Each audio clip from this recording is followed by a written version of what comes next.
오늘 제가 가져온 책은 정재영 작가님의 말투가 고민이라면 유재석처럼 이라는 책입니다. 센시오에서 출판되었고요. 저도 유재석 씨의 화법을 참 좋아하는데요. 자신을 지나치게 낮추지 않으면서도 겸손하고 상대에게 적절한 선을 지키면서 웃음을 이끌어내는 기술이 정말 대단하다는 생각을 매번 합니다. 이 책은 그 유재석 씨의 말기술을 일목요연하게 정리해서 알려주는 책입니다. 유재석 씨 화법 특유의 웃음 포인트가 있지 않나요? 자극적이지는 않은데 생각할수록 웃기고 여운이 남는. 그래서 이 책에 나오는 예시를 읽다가 한 번씩 저 혼자 웃음이 터져서 다시 녹음을 하곤 했는데요. 자신을 지키고 상대를 배려하면서도 위트가 있다는 것이 유재석 씨 화법의 대단한 점인 것 같습니다. 이 책에는요, 유재석 씨뿐만 아니라 말을 잘하는 유명인들의 화법의 그 비밀들이 아주 많이 담겨 있습니다. 그래서 관심이 있으신 분들은 읽어보시면 좋을 것 같습니다. 그럼 지금부터 책을 읽어드릴게요.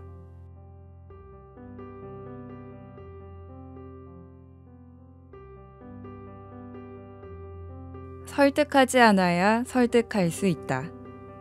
가수 아이유의 방에 바퀴벌레가 나타났다.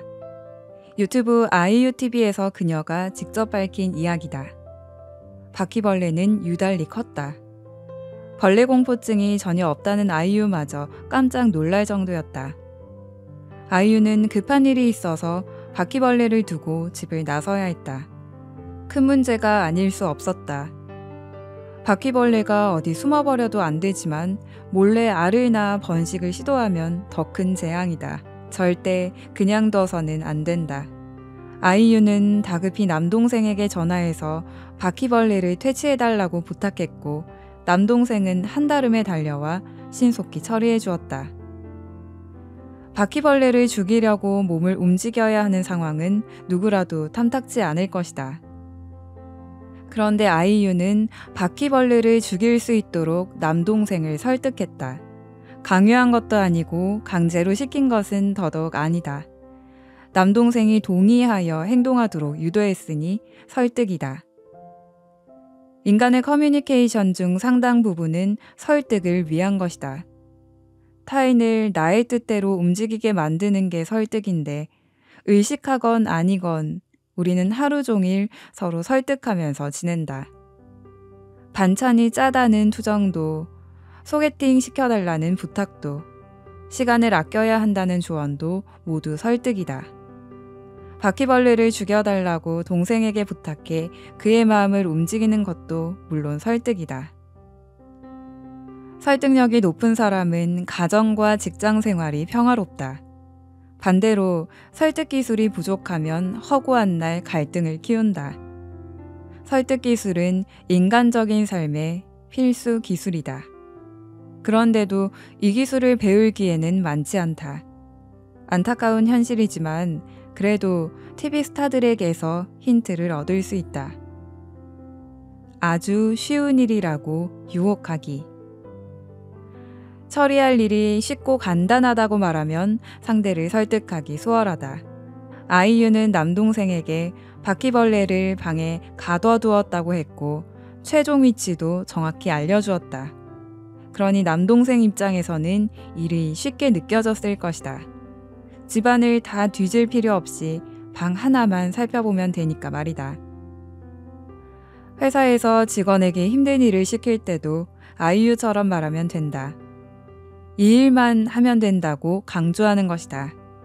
가정에서는 자녀에게 문제 20개만 풀면 된다고 말하면 된다. 할 일이 적고 쉽게 보이도록 말하는 것이 설득의 중요한 기술이다.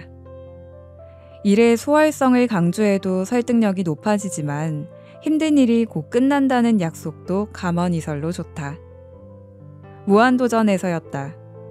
유재석이 정준하의 대입 사수 경험에 대해서 이야기를 꺼냈다. 정준하는 말하고 싶지 않은 주제여서 반발한다. 이럴 땐 어떻게 해야 상대를 설득할 수 있을까? 유재석은 다독였다. 정준하, 괴로운 표정으로 그만하라니까. 유재석, 정준하의 팔뚝에 손을 얹으며 여기까지만 이야기할게. 먼저 상대의 팔에 손을 얹어서 다독였다는 사실이 중요하다. 불안해하는 아이의 등을 토닥거리듯이 유재석은 신체 접촉을 통해 정준하를 진정시켰다. 그 다음으로 여기까지만 하겠다고 말했다. 그 말은 정준하의 입장을 이해한다는 뜻이다. 네가 얼마나 힘든지 안다는 것이다. 그러고는 약속을 했다. 힘든 일이 곧 끝난다는 의미다. 상대가 견딜 수 있는 용기를 주는 약속이다. 고난의 시한을 짧게 잡아 제시하면 설득력이 높아진다. 예를 들어 직장에서 부하 직원이나 동료에게 조금만 더 고생하면 끝난다고 약속하는 식이다. 공부 때문에 힘들어하는 자녀에게도 딱 3일만 더 집중하는 걸 목표로 하자고 타이르는 것도 효과적이다. 지친 나 자신을 설득할 때도 시한 설정이 유용하다. 오늘만 애를 쓰자 또는 열흘만 죽었다고 생각하자라고 다짐하면 견딜 힘이 생긴다. 사랑을 잃은 사람들이 되뇌이는 주문 같은 문장도 같은 종류다. 오늘만 살아내자고 자신을 다독이다 보면 실연의 아픔을 견디며 살아낼 수 있다. BTS의 RM이 기자회견장에서 했던 말을 참고해보자. 제가 이번 타이틀인 작은 것들을 위한 시에서도 날개라는 표현을 썼는데 기자님들이 써주시는 많은 단어들과 기사들이 저희의 날개의 일부라고 진심으로 생각하고 항상 감사하는 마음을 갖고 있습니다. 저희 날개의 일부가 되어주셔서 너무나 감사하고요. 달아주신 만큼 멋있게 열심히 날겠습니다. 연예인들은 보통 기자들에게 좋은 기사 부탁드립니다 라고 직접적으로 호소하는데 RM은 다르게 다가선다. 그는 우선 비유법을 택했다. 기사를 날개에 비유했는데 그 비유 덕분에 기자들이 BTS의 세계적 비상을 도와주었다는 논리가 성립된다. 기자들이 하는 일에 큰 의미를 부여한 것이다. 백종원도 의미부여를 잘한다. 포항에 가서는 포항이 원래 기적을 일으키는 도시라고 말한다. 서울의 한 카레집에서는 젊은 식당 주인들을 우리나라 요식업을 짊어지고 갈 사람들이라고 평가했다. 농민을 돕기 위한 프로젝트를 진행하면서는 우리가 그런 민족이라고 말했다. 밥집을 운영하거나 농가를 돕는 상품을 구입하는 행위가 모두 중요하고 의미 있는 일이라고 강조한 것이다. 이렇게 말하면 설득력과 영향력이 높아진다. 작가 김중혁도 의미부여가 설득력을 강화한다는 걸 보여준 적이 있다. 그는 대화의 희열에서 DJ 배철수에게 감사를 표했다. 어느 날 차를 운전하는데 자신이 가장 좋아하는 음악이 배철수가 진행하는 라디오 방송에서 흘러나왔다고 한다. 그때 분위기와 노을과 음악이 하나로 되면서 절대 잊을 수 없는 내 인생의 한순간이 되었다고 말했다. 그렇게 사람들에게 평생을 행복 같은 것들을 만들어주는 게 배철수의 일이라고 작가 김중혁은 의미를 부여했다. 그러자 배철수는 감동해서 이렇게 말한다. 김중혁 작가가 이렇게 이야기하니까 내일부터 진짜 열심히 해야 되겠다. 상대의 일이 중요하다고 의미를 부여하면 그 사람을 움직일 수 있다. 자녀, 부모, 직장 동료, 친구, 연인 등 모두가 그렇다. 그들에게 내 인생에서 그들이 둘도 없이 소중하고 의미 있는 존재라고 말해주면 그들은 크게 감동하며 자신도 진심을 다해야겠다고 생각한다. 보이지 않게 설득하기. 보이지 않는 설득도 있다. 내가 좋아하는 것이 무엇인지 분명히 밝히면 상대를 움직일 수 있다. 인생 술집에서 작사가 김이나가 말했다. 내가 가장 좋아하는 칭찬이 SNS에서 해주는 칭찬이에요. 나는 인정 욕구의 화신입니다. 사실은 모두가 비슷하다. 인간 심리의 심연을 비춘 말이어서 출연진들은 박수를 치면서 폭소했다. 그렇게 자신이 가장 좋아하는 것이 무엇인지 밝히면 영향력이 생긴다. 좋아하는 음식, 좋아하는 노래, 좋아하는 어투를 명확히 말하는 것이 바로 설득 작업이다. 예를 들어서 좋아하는 음식이 뭔지 알려주면 누군가는 그 음식을 잘하는 맛집에 나를 데려갈 것이다. 내가 좋아하는 걸 수줍게 숨기지 말고 높이 떠들어야 나의 설득력이 커지는 것이다. 반대로 가장 싫어하는 걸 말해도 된다. 싫어하는 태도, 싫어하는 인간 유형, 싫어하는 상황을 명확히 묘사하고 설명하는 게 곧 설득이다. 내가 정말 싫어하는 어투가 어떤 것인지 말해주면 나를 사랑하는 사람은 그 어투만은 피할 게 분명하다. 내가 싫어하는 것을 적극적으로 말해야 한다. 그런 설득은 설득처럼 보이지 않기 때문에 더욱 매끄럽게 상대의 마음에 작용한다. 설득하지 않으면서 설득하는 기술은 신동엽이 뛰어나다. 미운 우리 새끼에 배우 이태성이 출연했다. 그는 싱글데디로서 아이에게 미안한 마음이 많다고 했다. 가령 갑자기 일이 생기면 어린 아들을 두고 촬영하러 떠나야 한다. 그럴 때 아이는 차가 보이지 않을 때까지 손을 흔든다고 했다. 아빠는 이 모습을 보면 눈물이 날 것 같다. 그때 너무 눈물이 나오려는 거예요. 차가 안 보일 때까지 계속 손을 흔들고 있더라고요. 이태성이 밝힌 마음 아픈 이야기다. 출연진도 모두 안쓰러워하면서 전체적인 분위기가 가라앉았다. 하지만 예능이다 보니 분위기가 너무 가라앉으면 안 되겠다 싶었던지 신동엽이 분위기를 살리려고 한마디를 던졌다. 1. 이제 분위기를 좀 끌어올리죠. 웃어보세요. 2. 그런데 너무 귀엽다. 끝까지 아빠 잘 가라고 손 흔들고. 일은 명백한 설득이다. 의도나 목표가 분명히 제시되어 있다. 그런데 신동엽은 2라고 했다. 분위기를 바꾸자는 직접적 제안이 없었지만 신동엽이 이렇게 말하자 곧 분위기가 밝아졌다. 아빠 이태성이 슬픈 표정을 지으며 웃었고 다른 출연자들도 마음이 밝아졌다.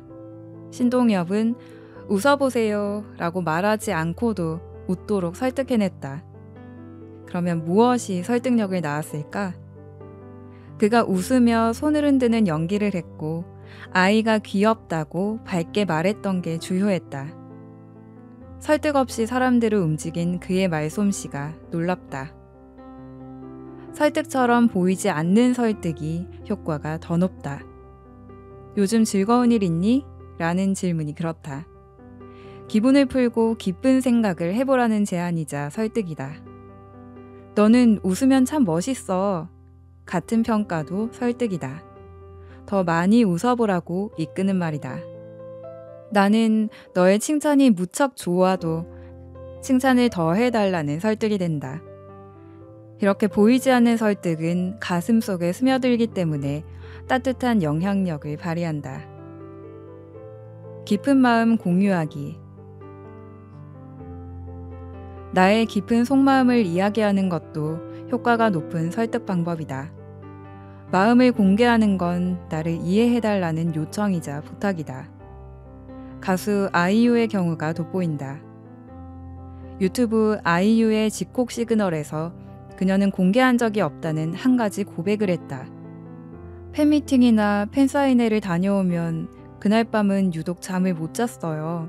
죄책감 때문에. 그분들의 사랑하는 눈빛을 받는 게 너무 부끄러운 거예요.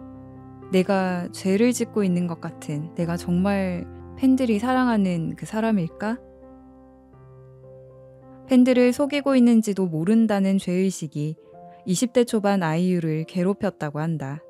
그런데 그런 죄책감은 선량한 대중 스타들의 공통된 감정이기도 하다. 다른 스타도 비슷한 말을 했다.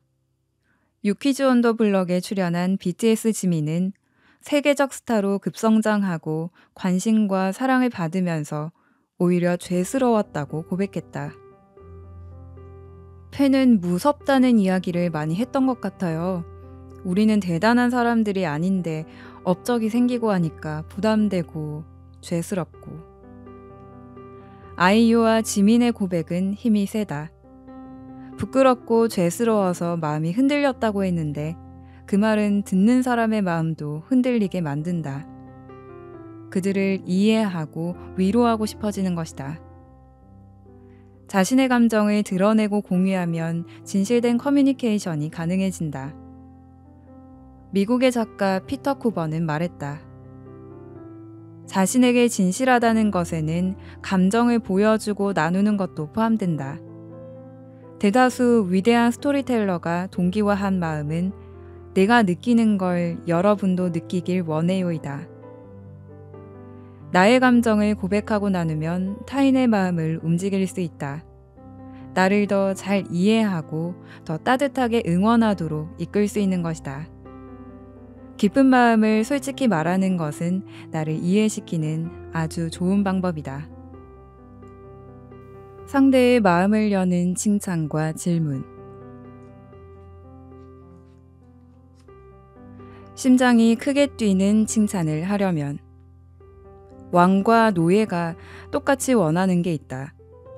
배를 채운 부자와 길거리의 거린이 공통으로 갈망하는 것이 있다. 칭찬이다. 언제나 즐거워 보이고 늘 화사하게 웃는 친구도 칭찬에 배고프다. 자신만만하고 카리스마 넘치는 사장님도 다르지 않다. 인간은 타고난 불안 때문에 언제나 영원히 칭찬을 바란다. 그러니 칭찬은 인간관계의 명약이다. 칭찬 하나만 선물해도 누구든 기뻐하며 나에게 호감을 보낸다. 하지만 칭찬하기란 쉽지 않다. 좋은 칭찬의 조건은 까다롭다. 상대를 세밀하게 관찰하고 거침없이 표현해 주어야 하지만 구체적이고 창의적이어야 한다. 세속적인 칭찬은 오히려 반감을 산다. 만만찮은 칭찬의 기술을 TV 스타들에게서 배울 수 있다. 감탄은 마약이다. 너는 할 수 있어. 네가 장점이 얼마나 많은데. 라는 칭찬만으로도 상대는 기운을 얻는다.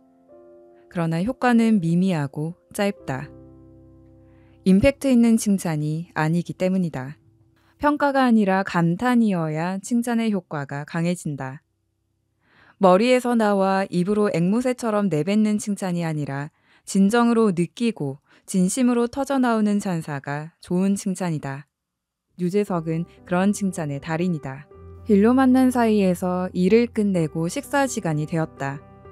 의뢰인이 차린 밥상을 보고 유재석은 진심으로 감탄한다. 어휴, 이거 봐. 오늘 진수성찬. 너무 잘 먹겠습니다. 해맑게 기뻐하는 표정과 감탄사가 어우러져 기분 좋은 장면이 연출되었다.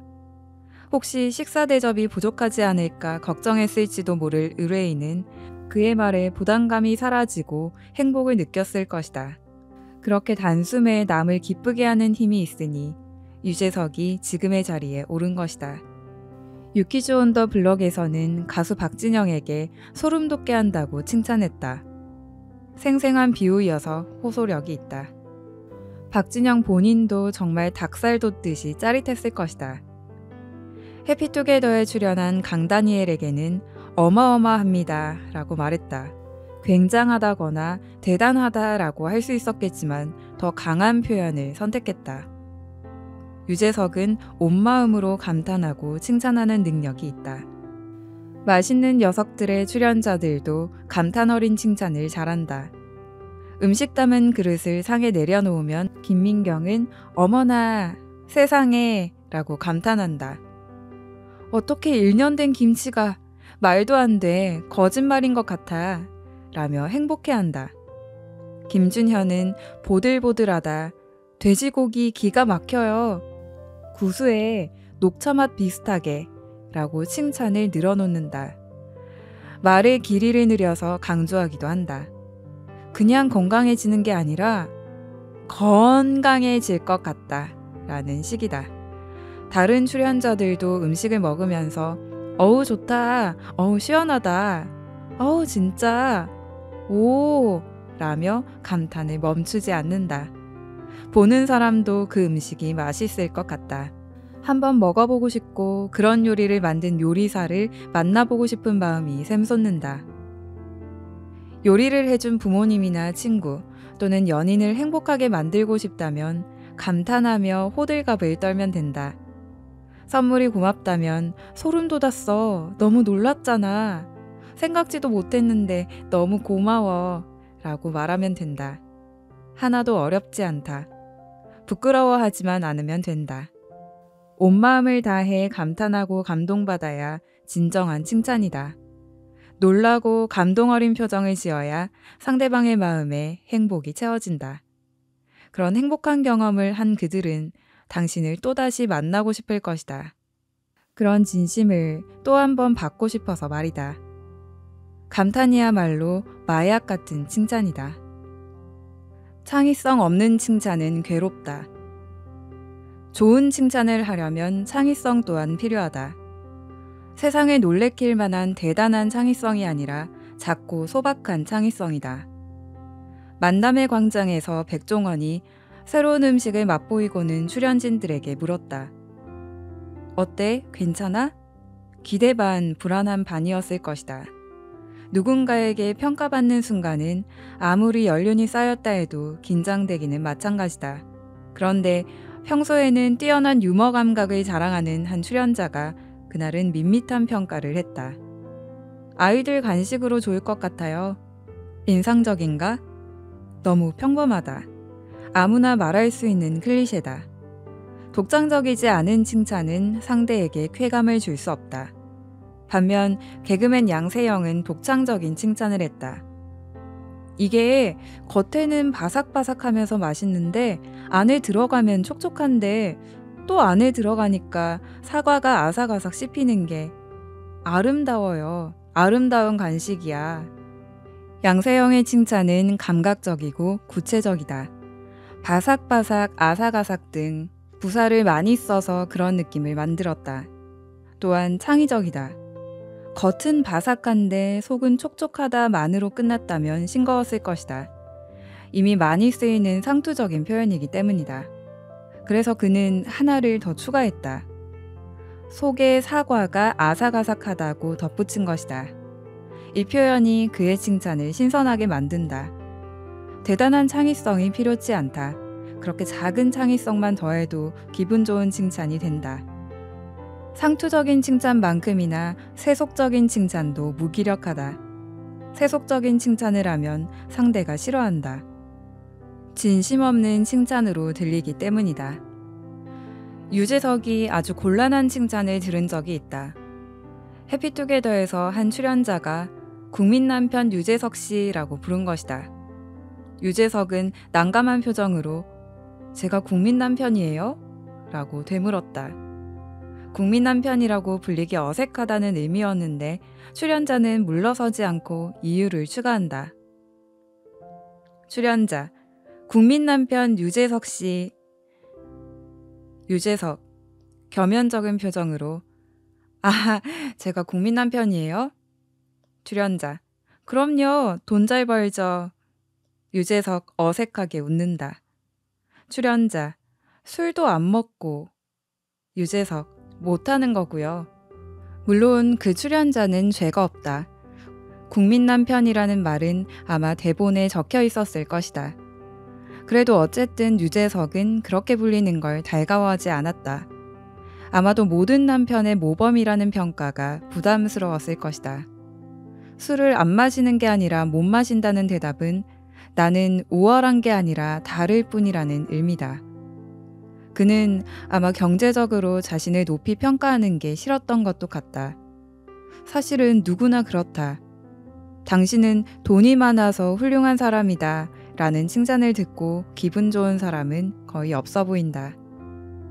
돈이나 학벌, 재산, 집안처럼 통속적인 기준으로 사람을 칭찬하면 진부하다. 창의적이지 않은 칭찬이어서 마음을 울리지도 못한다.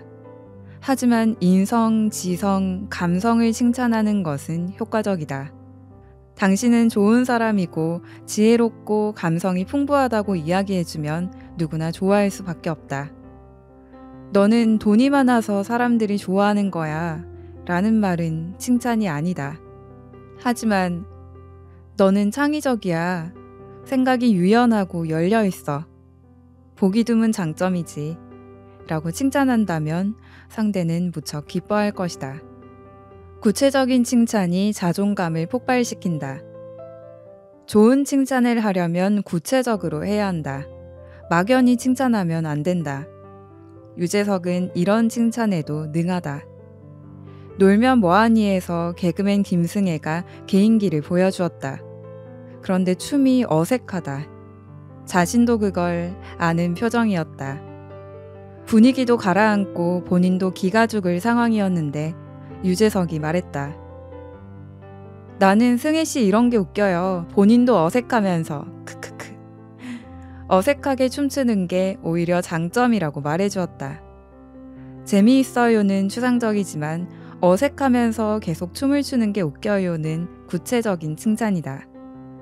진심 어린 칭찬으로 들릴 것이고 듣는 사람은 너무 고마웠을 것이다. 가수 제니가 던진 농담 하나로 사람들이 웃음을 터뜨렸다. 함께 웃던 유재석이 갑자기 웃음을 멈추고는 이렇게 말했다. 제니가 이쪽 부분에 되게 강해요. 이 시간이 제니 타임이에요. 제니는 아마 자신감을 얻었을 것이다. 유재석의 구체적인 칭찬 덕분이다. 자신의 어떤 유머가 칭찬받는지 경험한 제니는 아마 어느 자리에서도 그런 유머를 자신 있게 구사할 수 있을 것이다. 구체적인 칭찬이 자신감과 자부심을 높인다는 것을 기억해야 한다. 그러면 현실에는 이를 어떻게 적용해야 할까? 아래 두 가지 칭찬을 비교해보자. 1. 너는 뭐든지 잘할 수 있어. 꿈을 가져. 2. 너는 특히 언어 감각이 탁월해. 단어에 대한 감각이 예민한 것 같아. 그러니 네가 원하는 꿈을 이룰 수 있을 거야. 1도 진심이 담긴 칭찬이다. 하지만 약하다. 2가 훨씬 좋다. 구체적으로 장점을 찾아내서 자세히 알려줬기 때문에 상대가 자신감을 갖게 될 것이다. 나에게 이런 힘이 있었구나 라고 자부하면서 말이다. 연인을 칭찬할 때도 마찬가지다. 너는 얼굴이 참 예쁘다 보다는 너의 깊고 신비한 눈빛이 감동적이다 라고 구체적으로 말하는 게 좋다. 부하 직원을 칭찬할 때도 무엇을 어떻게 잘했는지 명확히 말해줘야 칭찬 효과가 높다. 자신을 칭찬할 줄 알아야 남도 칭찬할 수 있다.